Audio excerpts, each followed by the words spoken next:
guys, for today's video, nandito na naman ako sa isang client, which is kaibigan ko pa, na overstay na siya kasi kumuha siya sa akin ng tourist visa before. So from employment visa, pagkatapos nag-tourist visa siya, so nag-renew siya sa akin siya kumuha. At ngayon is overstay na siya ng mga ilang araw kasi ang nangyari is bumili siya ng freelance visa doon sa ibang company kasi hindi kami nagpa-process ng freelance visa, okay? So bumili siya ng freelance visa at na-scam siya. So that's the thing, ang hirap ng umasa ka na overstay ka na at sinasabi nung kabila is ipaprocess ganito hanggang sa wala. Tapos sinasabi ko sa kanila na kailangan mag-exit kasi nga overstay na siya, and kung pinaprocess naman nila yung visa kanyang binili is medyo matagal-tagal. So sabi ko dapat mas okay na cleared kesa absconding siya. So ngayon, eto na. So tinanggal na niya, tinigil na niya yung pagbili ng freelance visa at nag-tourist visa siya magre-renew. At ngayon, nag-decide na umuwi ng Pilipinas. So guys, hindi ko alam, nawala na yata ng pag-asa si Kuya. Pero tanungin natin siya kung ano ba yung mga pinagdaanan niya at nararamdaman niya. So let's go! Eto na siya, nakakita ko na. Ayun na si Kuya Jason. Kuya! So ibablog natin tong iyong pangyayari. Wait lang, anahin ko lang ito. So ayun na nga guys, so ito si Kuya Jason. So bumili siya ng freelance visa, pero hindi na natuloy yung freelance visa niya, okay? So kuya, ano ba nangyari dun sa freelance visa mo na binili? Nagbigay ako ng pera. Tapos pagkabigay ko ng pera, hindi nila ako yung update. Kaya kahit one day lang, sabi nila, pinaliwanag sa akin lahat. Sabi, one day lang, mapaprocess na ganito. Bali, nakilala ko siya yung agent na yon is sa Facebook, sa group namin sa WhatsApp. So nagtiwala ako, syempre group yun eh. Totoo. So nakita ko yung opisina, pumunta ako sa Riga, nagbayad ako ng nagdown ako ng 1.5. So sabi nila, sige sir, paprocess namin to, one day lang to, meron ka na ng labor card. Tapos next month na magbayad ka, change status na sir. Okay, umabot ako ng... Hindi ka pa overstay that time? Hindi pa. Okay. So 16 ako nagbayad. Ang ano ko is last day 24. Mo is, okay. 24. So hindi nila ako in-update. Siyempre nag-aantay ako. Wala nga naman ako mag-update sa sarili ko na, oy, papalop ko. Nagtatext ako sa kanya. Ang hinihingi lagi sa akin is picture. Puro picture, so it means parang gumagawa lang ng reason. Ganon, para ma-delay. Okay. Sabi, sir, hindi ma-price yung ano mo kasi yung picture malabo. Eh, napakalinaw nung binigay kong picture na ano. So okay, actually medyo ano na nga, kahit ako din naman nagtataka ko ba't napakatagal kasi syempre may documents clearing kami, nagpa-process naman din kami ng offer letter, which is mabilis lang naman siya. Pero doon talagang medyo suspicious, no? So kinabahan ka na ba nung nag-overstay ka na? Oo, syempre sabi ko sa kanya, kayo ba magbabayad ng fine ko? Sabi niya, sir, kami magbabayad, walang problema doon. O sige, antay pa rin ako ng another day. So sabi niya, sir, kailangan mo mag-exit kasi napapay na tayo. Sabi ko, kala ko sagot niyo yung ano, yung fine. Oo sir, ang daming cheche-breche, ganun. So sabi ko, sige, mag-exit na lang ako kaysa will withdrawin ko yung pera para makapag-exit ako. Sige sir, ibubuka namin. Sabi ganun. So it means hindi pa wala talaga na process. Di na nga. Sabi sa akin sige sir, buka namin. Sir, nakabuka na. 9 o'clock ang alis mo. Sabi ko, nasa itinerary ticket ko. Kung may book ako. Sir, sige sir, isesend ko sa'yo. Mamaya. Mamaya. Hanggang umabot na ng hapon. Wala pa rin. Hanggang wala pa rin. Sabi ko, sige nasaan ka ba? Sabi niya, sir, nasa Amir lang ako. Which is, wala naman sa Amir. So talagang ano lang siya nagre-reason kasi kahit ako guys, parang si Kuya Jason hindi na niya kinain ng power niya. So ako na yung tumatawag din sa babae. Nagpa-promise din siya na okay, mapaprocess na po. Tapos sabi ko, ate, imagine kabayan pa. So sabi ko, ate, medyo mukhang ganun na yung word niya, sinabi ko mukhang ginagago niyo na po kami kasi nga sabi niyo ibubook niyo, pagdating na office isi-send mo pero wala pa rin. Tapos umabot na hapon, the next day ulit ganun. So tinatawagan, hindi siya sumasagot. Pero doon lang siya, through WhatsApp lang siya nakikipag-coordinate. Pagkapos wala. So ang dito, so si Kuya Jason parang ilang days na overstay. So parang nasa kung 24 ano na ngayon? So parang nasa 8 days. 8 days na. So buti na lang ako yung yung agent niya doon sa tourist visa. Kung hindi, kung sa iba to, pinrivate ko pa kasi pag private visa, so medyo dapat in 5 days or ina-abscond na. So ayoko naman magka-case yung kaibigan ko, syempre nakakaano naman. So kaya ayun, ngayon ang gagawin ni Kuya Jason is mag-extend na lang siya ng visa. Pero uuwi na siya ng Pilipinas. Bakit nag-decide ka uuwi ng Pilipinas, Kuya? Kasi nahihirapan din kami sa bata. Oo, may bata. Marami kasing gastos sa bata. Pati yung bata is uuwi na. Oo.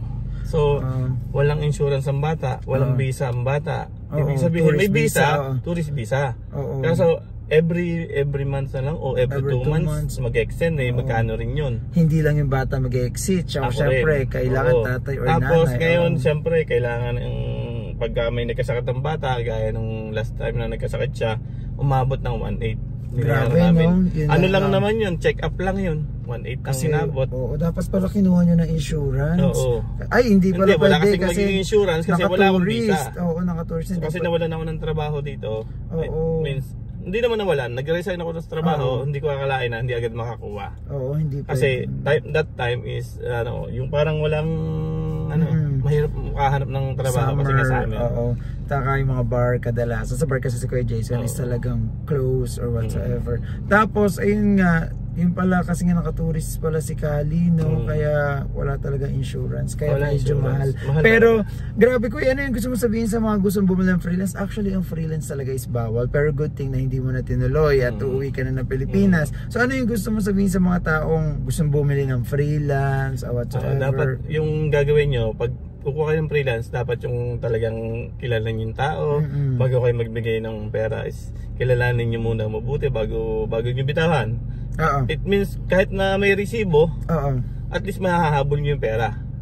Yung resibo ang pinanghahawakan nyo. Pero tama yan. Pero paano mo nakuha yung pera? Pinuntahan mo na siya doon? Pinuntahan ko sa agency mismo kasi doon niya ako dinala sa agency yun.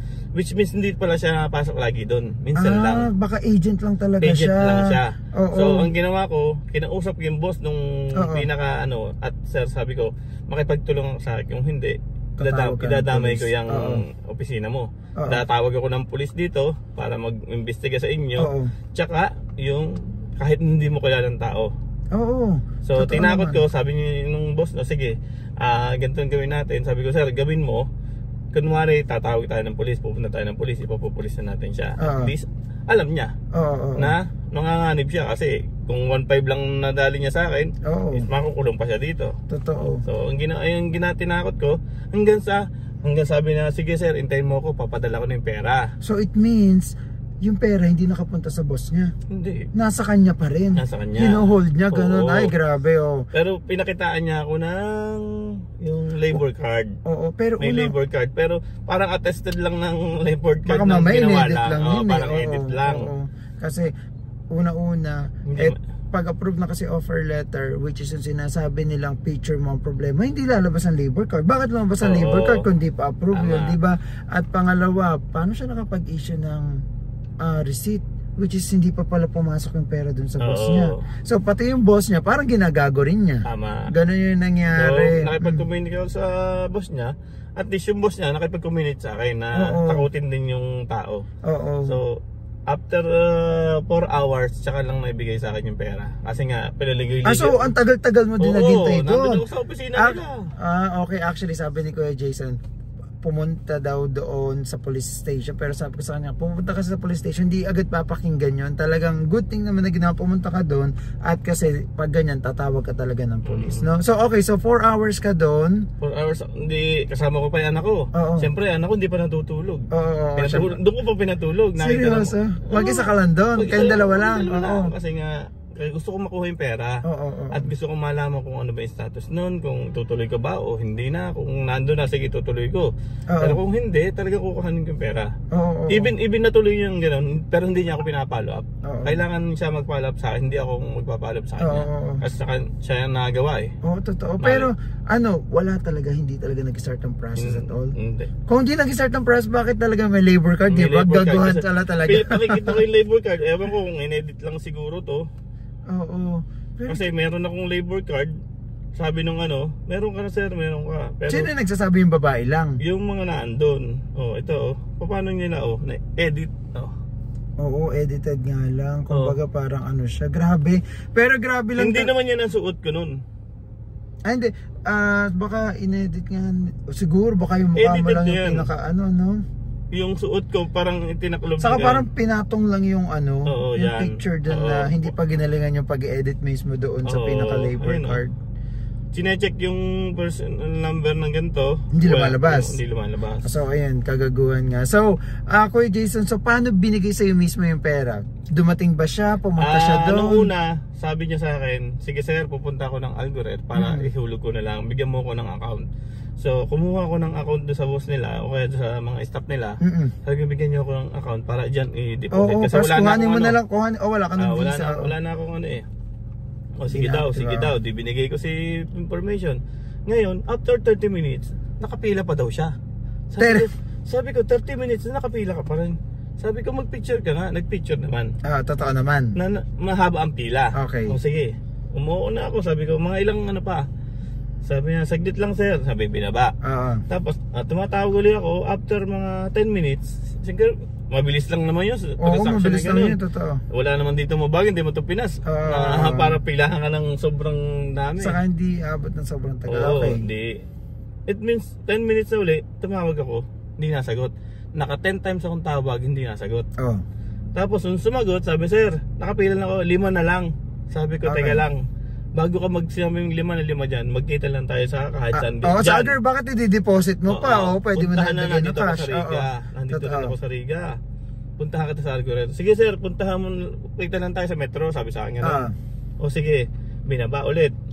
Tumatawag ako, syempre gusto ko malaman ilang minuto o ilang oras bago ka dumating dyan. Kasi nung pagpunta mo pa lang sa Algoret, may kasama kang bata napakalayo eh.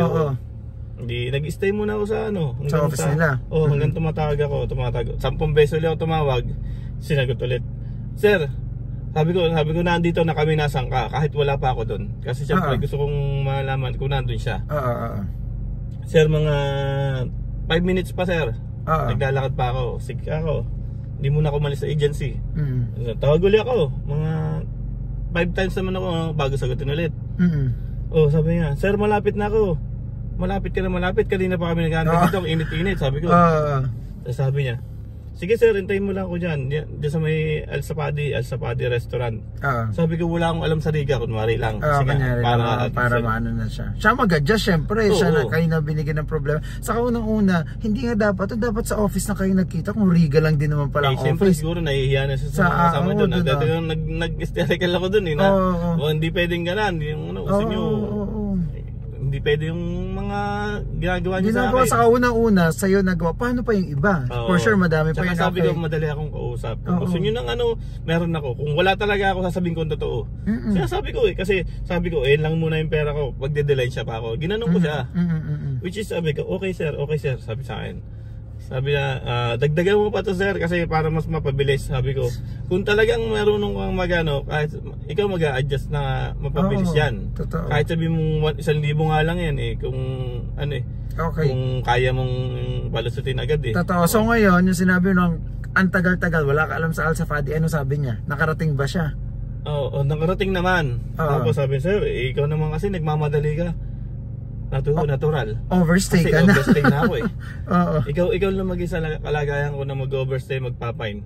Sir, babayaran naman namin yun. Hindi lang yun, hindi lang sa overstay, magkaka-absconding ka pa, magkaka-case ka pa. Pag nagka-case ka, hindi na talaga matutuloy yung visa mo, kumbaga. Hindi, sabi niya sir, nagmamadali ka. Nagmamadali talaga ako.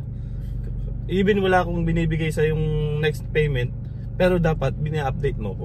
Hindi mo ko na-update. Sir, yun ang pagkakamali ko, sabi niya sa akin. Umami naman. Ako hindi man ako nagmumura sa Hindi ko siya minura, sabi ko sige na. Umalis ka na lang, alis na lang din ako.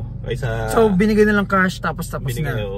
Ayun. So yun yung mahirap kasi nga umasa ka na, kalala mo lang sa Facebook. Saka I think walang company na lalo na sa freelance na ganyan, ng mga bumibili ng mga walang company na isi-shoulder ang overstay mo. Kasi magano, magbibigay halimbawa, magbibigay kayo sa magkikita lang kayo.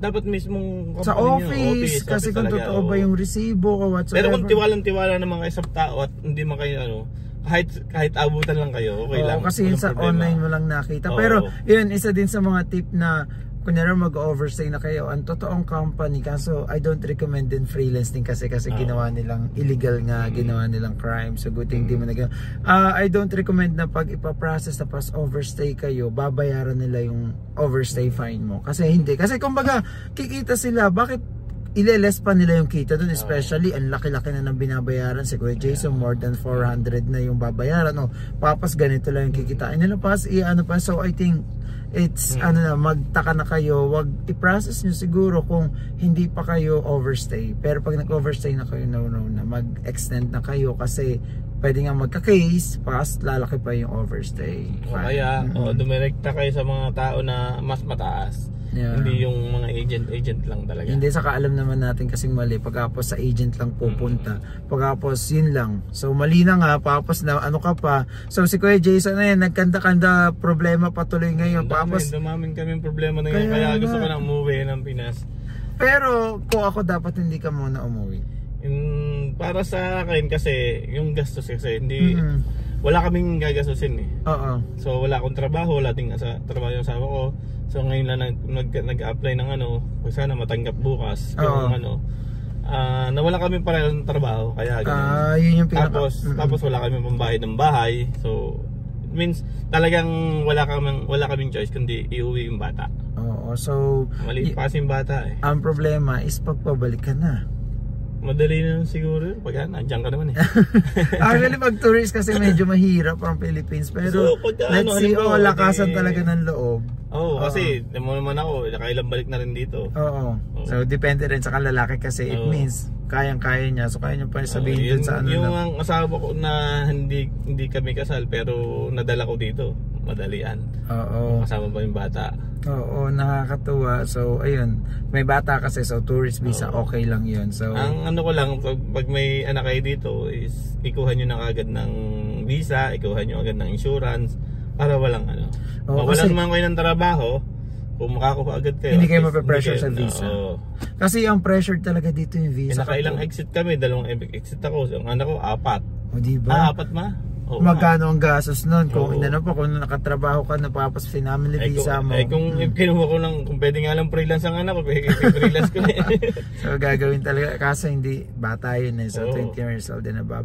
So yun lang guys, so maging solution ni Kuya Jason is mag-extend talaga ng visa pagkatapos sa 20 na yung uwi niya. So iwasan lang abscond para makabalik ulit. Iwasan lang talaga kasi yun yung pinakamahirap. At kung ma-abscond ka, ililift mo naman yung abscond, gagastos ka pa na mas malaki ulit. At mas medyo talagang hassle yun. Kaya tinanong ko sa kanya kung anong gagawin ko, kasi siya alam na yung mga process o kalakaran. So sa kanya kayo magtanong kung meron kayo mga pero wag po kayo magtatanong ng freelance kasi wala kami freelance, okay? Actually nagtanong ako sa kanyang freelance, kung meron siya sa kanya, tagang tiwala ko sa tao ko to, matagal namin kasama. Gawa ng kasama pa namin sa bayan dati pa, nung ang tagal-tagal na panahon pa, may mga bago-bago pa dito sa Dubai talaga. Meron pang maraming yung asawa niya na hindi sila kasal, pero yung first na pumunta dito kami magkakasama, kaya talagang ginaguide ko din si Kuya Jason, ayoko ka kung ganito mangyari. Syempre ang hirap naman nun, kaibigan mo, pas bibigyan mo ng absconding case, pagkatapos pag hihingi sa'yo ng tulong, mas mahirap kasi talaga yung tulong na ang lang doon is pera talaga, kasi dito sa Dubai hindi naman sa pera para ma-lift yung ban, para ganito, ganyan. Mura dito, pero pagka nagkaganto kayo, talagang yung masasaid talaga kayo. For me, kwan talaga, yun, mas okay yung quality kesa sa siguro kung sa mula na or what. So at least kami end-to-end process talaga, sasabihin namin sa inyo kung ano ba yung tama at ano yung mali, kung ano lang yung totoo. Kasi yung iba sinasabi okay po, okay lang na okay, papaasahin ka, pero at the end of the day, kalas ikaw rin yung kawawa. Kailangan talagang sila nagpapalap, hindi ikaw magpapalap sa kanila. Oo, talaga, totoo yun kasi. Pero siguro dahil napakadami yung client na ganun, pero gaano kadami yung taong nag-down sa kanya ng ganitong pera, tapos binigyan na receipt, tapos yung iba siguro hindi na alam yung gagawin, dinedma na lang, yung iba ganun eh. Buti si Kuya Jason, ayan, malakas yung talaga, loob. sa akin, kaya kong kukuhanin ko kasi pera yan eh. Oo, nagpapasama sa akin si Kuya kasi that time, sorry Kuya, hindi kita nasama nun kasi talaga okay may lang lakad kasi ako nun. nung time na yun is nagko-communicate na kayo ng babae kasi nga sinabi ko naman ipopupulit ko siya. Ayun lang naman ang magagawa niyo eh. Pag may ebidensya kayo, mayroon kayong mga resibo, yung mga kailangan nyo takutin nyo mga tao. Hindi, actually kahit hindi mo takutin, totoo eh. Talagang, pwede mo naman talagang ipapulis yung tao na gano'n. Especially nagbayad ka, nag-issue basta na mayroon kayong mga ganong sitwasyon, sabihin nyo sa tao, kung ayaw mong magkaganto o magkita tayo sa pulis, ibigay mo lang sa akin, nang wala tayong ganun lang. Madali ka naman kausap eh. Ano ba ang issue mo? Pera lang. O ibalik lang niya yung pera tapos. Yun lang, sabi ko sa kanya. Okay na yun, sabi ko sa kanila. Okay, so ngayon mas gumaan na yung loob mo ngayon. Okay ka na ngayon. So naghihintay ka na lang. Ang gusto pa nga yata ni Kuya Jason mag-over sa hanggang 20 pa. So uwi. So sabi ko sa kanya, wag kuya kasi ang kalaban mo naman, okay lang nabayaran pa. Ang kalaban nga is absconding. Baka nasa airport siya, may pambayad siya ng overstay fine. Pero nandun na siya, hindi na siya makalabas. Hindi ka muna makakalabas kasi i-clear mo muna yun. So sayang yung ticket ng anak niya, sayang yung ticket mo, sayang lahat. Sayang lahat. Oo, so yun lang guys. So sige Kuya Jason, pag-uusapan namin off-cam kung ano na ba yung gagawin niya kasi mag-extend na. So kailangan lang ulit dito is payment, pero this time sure naman siya sa akin, hindi ko naman siya ipapahamak. Okay, so thank you Kuya, bye.